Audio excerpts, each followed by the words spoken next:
کار طولانیه، حوصله کن.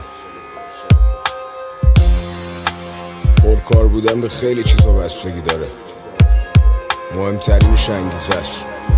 وقتی به آینده فکر کنی کم کار میشی.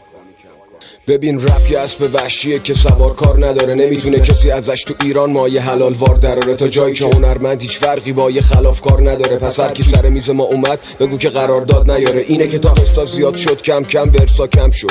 از اون طرف چه جرمایی که با یه امضا حل شد. یعنی که سلیقه طرف همیشه دخیل وسط، همینه تحمیل نظر نتیجه تخریب